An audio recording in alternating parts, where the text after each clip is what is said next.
வணக்கம். நான் உங்கள் ஜோதிட ஆசான் வஜ்ரம் அருள்ராம். உறவுகளே, சுப நிகழ்வுகள் செய்யும் பொழுது, இன்றைய நாள் நல்ல நாளா? இன்றைய நட்சத்திரம் நல்ல நட்சத்திரமா? நல்ல நேரம் போய்க்கொண்டிருக்கிறதா? இந்த வேலையை துவங்கலாமா? துவங்கக்கூடாதா? என்று பார்க்கக்கூடிய அளவிற்கு மக்கள் இன்று விழிப்புணர்வு அடைந்து விட்டார்கள். அந்த வகையில் நமது நண்பர்கள், நண்பிகள், தோழர்கள், தோழிகள் அவர்கள் சுப நட்சத்திரங்கள் எது என்று எங்களுக்கு சொல்லுங்கள் ஐயா. ஒவ்வொரு தடவையும் சுப காரியத்திற்காக நாம் ஜோதிடரை அணுகிக் கொண்டிருக்க முடியாது. ஒரு ஆபரணம் எடுக்கவோ அல்லது ஒரு ஆடை எடுக்கவோ போக வேண்டும் என்றால் அதற்கு ஜோதிடரை அணுகி நல்ல நேரத்தை பார்த்து கொண்டிருக்க முடியுமா? சுப நட்சத்திரம், சுப நாள் எது என்று தெரிந்துவிட்டால் நாம் நேரத்தை பார்த்து கிளம்பி விடலாம். அதனால் இந்த சுப நட்சத்திரம், சுப நாட்களை பற்றி கொஞ்சம் சொல்லுங்கள் ஐயா என்று நெடுநாள் நமது தோழர்கள், தோழிகள் கேட்டுக்கொண்டதற்கு இணங்க, இன்று அவர்கள் கேள்விக்குண்டான பதிலை இந்த பதிவில் நாம் பார்த்து விடலாம்.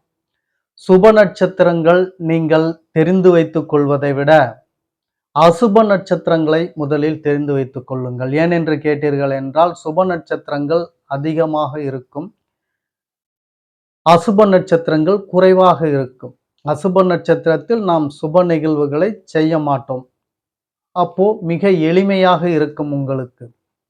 அசுப நட்சத்திரத்தை விலக்கி வைத்துவிட்டு மீதமுள்ள நட்சத்திரங்களில் நீங்கள் சுப நிகழ்வுகளை நடத்தி கொள்ளலாம். மிக எளிமையாக உங்களுக்கு இருக்கும். இந்த அசுப நட்சத்திரங்கள் எது, என்ன என்பதை பற்றி நாம் பதிவுக்குள் சென்று பார்த்து விடலாம். பதிவுக்குள் செல்வதற்கு முன்னால் புதிதாக நமது சேனலை பார்த்து கொண்டிருக்கும் உறவுகளுக்கு ஒரு சில வார்த்தைகள். உறவுகளே, உங்கள் சொந்த பந்தங்கள், உற்றார் உறவினர்கள், அக்கம் பக்கத்தில் இருப்பவர்கள் மற்றும் உங்கள் நண்பர்கள் அனைவரிடத்திலும் நமது சேனலை எடுத்துச் சொல்லி அவர்களையும் சப்ஸ்கிரைப் செய்ய சொல்லுங்கள் உறவுகளே. காரணம், நாம் ஸ்ரீ ஜெயகௌரி ஜோதிடாலய நிறுவனம் ஒன்றை நடத்தி கொண்டு வருகிறோம். அந்த நிறுவனத்தின் வழியாக இல்லாதவர்களுக்கும், இயலாதவர்களுக்கும், ஏழை எளியவர்களுக்கும் நம்மால் இயன்ற உதவிகளை செய்து கொண்டு வருகிறோம். அது மட்டுமல்ல, இறைப்பணி, ஆலய தொண்டுகள் என்னும் சொல்லக்கூடிய வேலி வளர்ப்பது, ஹோமம் வளர்ப்பது, இவைகளையும் நாம் செய்து கொண்டு வருகிறோம். நாம் செய்யும் இந்த செயல்களினால் கிடைக்கப்பெறும் புண்ணியங்கள் அத்துணையும் கௌரி ஆன்மீக சேனலின் பார்வையாளராக சப்ஸ்கிரைப் செய்பவர்கள், இணைந்தவர்கள், உங்களுக்கும் உங்கள் குடும்பத்தார்களுக்கும் அத்தனை பேர்களுக்கும் இந்த புண்ணியத்தில் பங்கு உண்டு என்பதை நீங்கள் தெரிந்து கொள்ளுங்கள் உறவுகளே. எனவேதான் சொல்கிறேன், எல்லோரிடத்திலும் எடுத்துச் சொல்லி சப்ஸ்கிரைப் செய்ய சொல்லுங்கள். முதலில் பார்த்து கொண்டு இருக்கக்கூடிய நீங்கள் சப்ஸ்கிரைப் செய்து விடுங்கள். அருகில் இருக்கக்கூடிய பெல் பட்டனை ப்ரெஸ் பண்ணிக்கோங்க. அப்பதான் எல்லா பதிவும் உங்களை வந்து சேரும். லைக் பண்ணுங்க, ஷேர் பண்ணுங்க. இப்போ பதிவுக்குள்ள போகலாம் வாங்க உறவுகளே.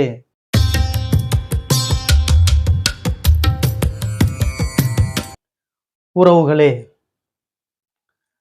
இந்த சுப நட்சத்திரங்கள் என்பது எந்த ஒரு செயலை செய்தாலும் அது பெருக்கித் தருவதுவோ, அதை நல்ல முறையில் முடித்து தருவதுவோ, எந்தவித அசுப நிகழ்வுகளும் நடக்காமல் பாதுகாத்துக் கொள்வதோ, இப்படி இந்த வேலையை செய்வதனால்தான் அது சுப நட்சத்திரங்கள், சுப நாள்கள், சுப திதிகள், சுப யோகங்கள், சுப கரணங்கள் என்று இப்படியெல்லாம் பஞ்சாங்கத்தில் உள்ளது, ஜோதிட சாஸ்திரத்தில் இடம்பெற்றிருக்கிறது.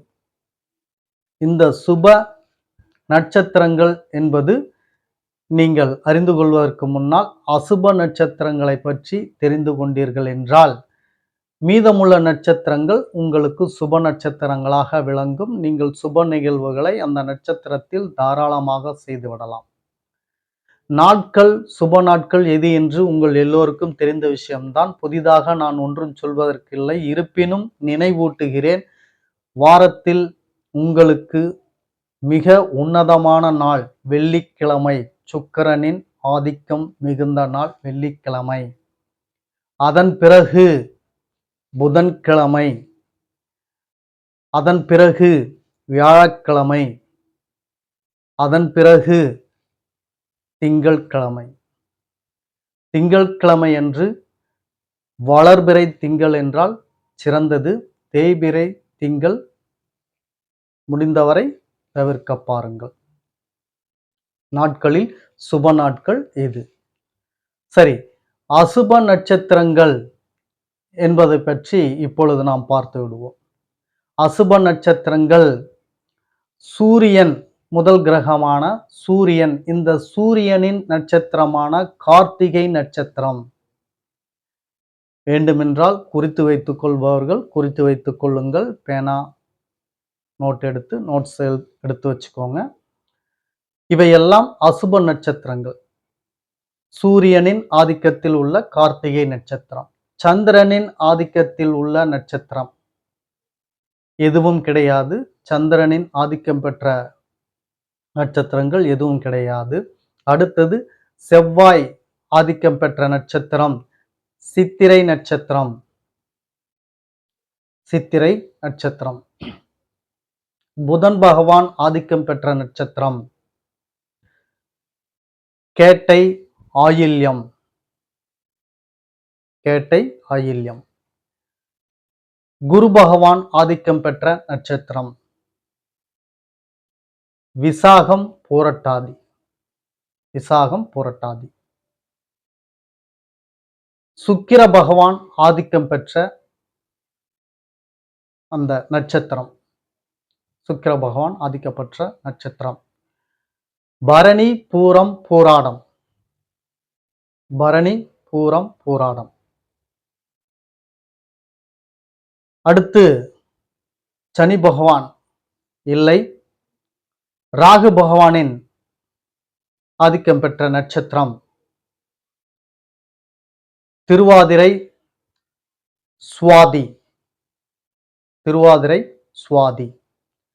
கேது பகவானின் ஆதிக்கம் பெற்ற நட்சத்திரம் மகம் நட்சத்திரம். இந்த நட்சத்திரங்கள் அனைத்தும் நீங்கள் சுப நிகழ்வுகளை செய்வது கூடாது. ஆனால் இந்த நட்சத்திரங்களில் மேக்சிமம் சுப நிகழ்வுகள் சில நட்சத்திரங்களில் செய்கிறார்கள். இந்த நட்சத்திரங்களை நீங்கள் சுப நிகழ்வு செய்வதை தவிர்த்து விட வேண்டும். குறிப்பாக இந்த நிகழ்வுகளை மட்டும் நீங்கள் கட்டாயம் தவிர்த்தாக வேண்டும். என்ன நிகழ்வுகள்? பிரயாணம் மேற்கொள்வதை தவிர்த்துவிட வேண்டும். நீண்ட நாள் பிரயாணம், நெடுநாள் பிரயாணம், வான்வெளி பிரயாணம், இப்படியெல்லாம் பிரயாணம், யாத்திரை, இப்படி நீண்ட நாள் செல்லக்கூடிய பயணங்கள் இருக்கிறதல்லவா, இவைகளை இந்த நட்சத்திரத்தில் கட்டாயம் தவிர்த்து விடுங்கள். அது சிறப்பை தராது. சென்றவர்கள் திரும்ப மாட்டார்கள் என்று ஜோதிட சாஸ்திரம் சொல்கிறது. அடுத்து மருத்துவமனையில் அனுமதி பெறக்கூடாது. அதாவது நோய்வாய்ப்பட்டவர்களை நீங்கள் ஹாஸ்பிட்டல்ல அட்மிட் பண்ணக்கூடாது. இந்த நட்சத்திர நாளில் படுக்கையில் நீங்கள் பெட்ல அட்மிட் பண்ணிட்டீங்கன்னா இந்த நட்சத்திரத்துல அவங்க திரும்ப மாட்டாங்க. அதே போல கடன்கள் கொடுத்து விடாதீர்கள். கடனை வாங்கி விடாதீர்கள். திரும்ப வாங்கினவங்க திரும்ப கொடுக்கவே முடியாது. கொடுத்தவர்கள் திரும்ப வாங்கவே முடியாது. இது மூணையும் கட்டாயம் தவிர்த்து விட வேண்டும். என்னென்ன? ஒன்று, நீண்ட நாள் பிரயாணம் போகக்கூடாது. இரண்டாவது, மருத்துவமனையில் அனுமதி பெறக்கூடாது. அதாவது ஹாஸ்பிட்டல்ல அட்மிட் ஆகக்கூடாது. மூணாவது, கடன் தரக்கூடாது, கடன் வாங்கக்கூடாது. இந்த இரண்டையுமே செய்யக்கூடாது. இதை செய்தீர்கள் என்றால் உங்களுக்கு எதிர்மறையான பலன்தான் நிகழும் என்பதை தெரிந்து கொள்ளுங்கள். இதுதான் அசுப நட்சத்திரம். இந்த அசுப நட்சத்திரத்தை தவிர்த்து மீதமுள்ள நட்சத்திரங்களை நீங்கள் எந்த நிகழ்வு வேண்டாமானாலும் நீங்கள் செய்து கொள்ளலாம். குறிப்பாக சந்திரனின் நட்சத்திரமும் சனி பகவானின் நட்சத்திரமும் பெரும்பான்மையான தோஷம் இல்லாத நட்சத்திரம், மிக உன்னதமான நட்சத்திரம். ரோஹிணி, அஸ்தம், திருவோணம் 3 சுப நட்சத்திரங்கள். அதேபோல் அனுஷம், உத்திரட்டாதி, பூசம், அனுசம், உத்திரட்டாதி சனி பகவானின் நட்சத்திரம். பெரும்பான்மையான தோஷம் இல்லாத இந்த நட்சத்திரங்கள். கேது பகவானின் நட்சத்திரம் அஸ்வினி, மூலம் இந்த நட்சத்திரம். மகம் நட்சத்திரம் உங்களுக்கு நான் சொன்னது போல இந்த கடன் பிரச்சனை, பயணம் இவைகளுக்கு தான் அசுப நட்சத்திரம்.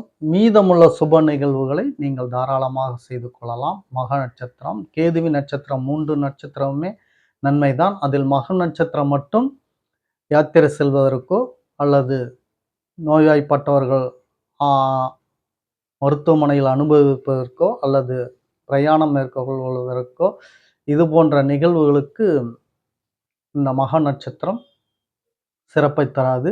மீதம் சிறப்பு திருமணம் நடத்தவோ அல்லது காதுகுத்துகள், வளைகாப்பு இது போன்ற சுப நிகழ்வுகள் செய்வதற்கு இதையெல்லாம் அவர்கள் பயன்படுத்துகிறார்கள். இந்த மக நட்சத்திரத்தை நம்மை பொறுத்த மட்டிலும் அது அசுபம் என்றால் அசுபம்தான். அஸ்வினி மூலத்தை பயன்படுத்துங்கள், மகத்தை தவிர்த்து விடுங்கள். இது நாம் சொல்லக்கூடிய கருத்துக்கள். எனவே இந்த அசுப நட்சத்திரத்தை நீங்கள் குறித்து வைத்துக் கொள்ளுங்கள். இதன் பிரகாரம் இந்த நட்சத்திரங்களில் நீங்கள் சுப நிகழ்வுகள் மேற்கொள்ளாதீர்கள். சுபகாரியத்தை நீங்கள் எதுவும் நடத்தாதீர்கள். மீதமுள்ள நட்சத்திரங்களை என்ன நிகழ்வுக்காக நடத்துகிறீர்களோ அதை பொறுத்தும் நீங்கள் நட்சத்திரத்தை குறித்து கொள்ள வேண்டும். நாட்களும் நீங்கள் தேர்ந்தெடுத்து வைத்துக் கொள்ள வேண்டும். நேரம், நல்ல நேரம் என்பதை பற்றி நீங்கள் தெரிந்து கொள்ள ஹோரைகளை நீங்கள் தெரிந்து கொள்ள வேண்டும். இந்த ஹோரைகளை பற்றி நாளை உங்களுக்கு பதிவில் தருகிறேன். இந்த ஹோரையை நீங்கள் தெரிந்து கொண்டீர்கள் என்றால் நல்ல நேரத்தை நீங்களே கணித்து கொள்ளலாம். ஹோரையை பற்றி நாளை நாம் பார்த்து விடலாம். நாளைய பதிவில் உங்களை சந்திக்கும் வரை உங்களுக்கு நன்றி, வணக்கம் சொல்லிக் கொள்கிறேன் உறவுகளே.